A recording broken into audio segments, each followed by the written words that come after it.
Hey people, Fernando here with an update on the missiles, the Russian missiles that hit Poland, and this is being said right now by the Secretary General of NATO. And we need to await its outcome. But we have no indication that this was the result of a deliberate attack. Okay. And we have no indication that Russia is preparing offensive military actions against NATO. Okay, that is pretty much true. I 100% agree with that.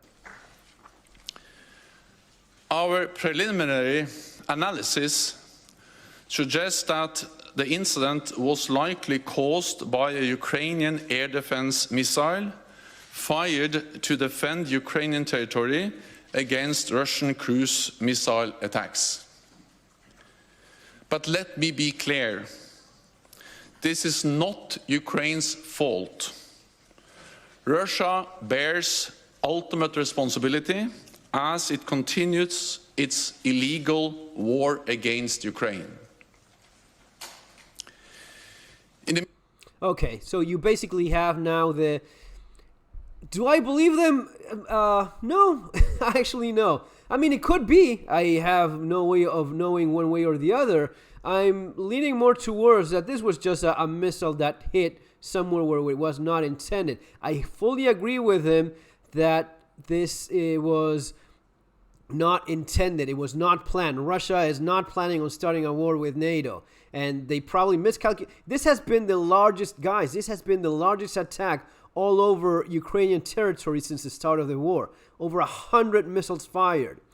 So that, in context, it is easy to see how one of those could have hit something close to the border on the Poland side. Now, let's consider the possibility of what he just said. Of course, he wants to present this as, yes, if it was a Ukrainian defense missile that hit, missed a Russian missile and ended up in Poland, that would alleviate a lot of the more warmongering people that want to go right now into a NATO conflict, NATO war with Russia.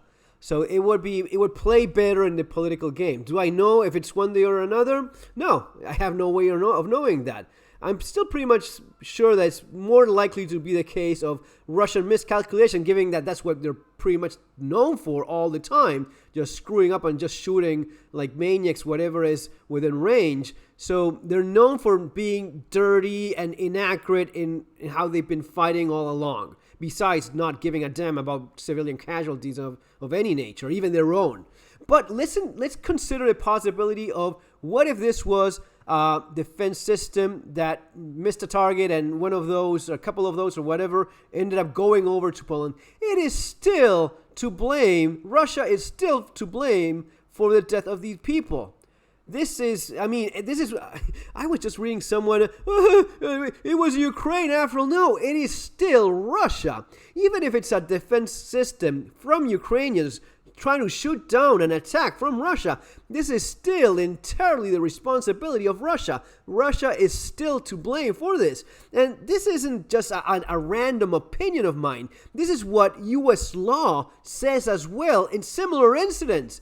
If you're familiar with anything regarding the law in the United States, which a lot of people apparently are not, which is, or maybe they are and they don't care, or they don't connect things, or they don't measure everything in the same way. There's a thing called felony murder in the United States, and people have been sentenced to death over felony murder.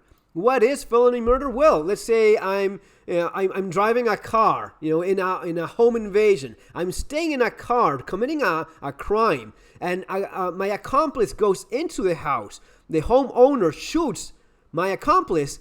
In most of the United States, in 48 states of U.S., you will be charged for murder of that accomplice of yours because you were responsible for this attack, not the lawful defense of his home and his family that the man that actually shot on him. That is on you. You are responsible for the crime you committed and all the misery, death, and pain that came along because of your actions. So this is the law in the United States. It is the exact same thing nationwide in Ukraine. If Ukraine is trying to shoot down missiles that are hitting their entire country, and in that defense, you end up hitting something else, it is still responsibility of Russia. Just like this man said. In that aspect, he's absolutely correct as well. Meeting today, NATO allies offered their deepest condolences. So that it is what it is. Either way, Russia is to blame for this. Now, the apologists, the Putin supporters, the commies out there, or the people that are, following with this line of Russia can do no wrong, even they're slaughtering people, literally committing war crimes. The attack on the civilian infrastructure, which is shooting down the electric grid, that is still considered a war crime. You cannot target civilian infrastructure in the middle of a war. Still, literally, by definition, war crime committed all over the country by Russia. War criminal, by large. I mean, the amount of massacres in different villages and towns is all well documented as well. But still, people will try to bend things into, it is Ukrainians. Anyway, you know how this goes. This could escalate, but I think that either way, either if it was a Russian missile that hit a target in Poland, or it was what they're saying right now, either way, it will not escalate into a full-blown conflict between NATO and Russia. NATO clearly doesn't want that, and believe me, Russia doesn't want that either. See you on our next video. Take care, guys.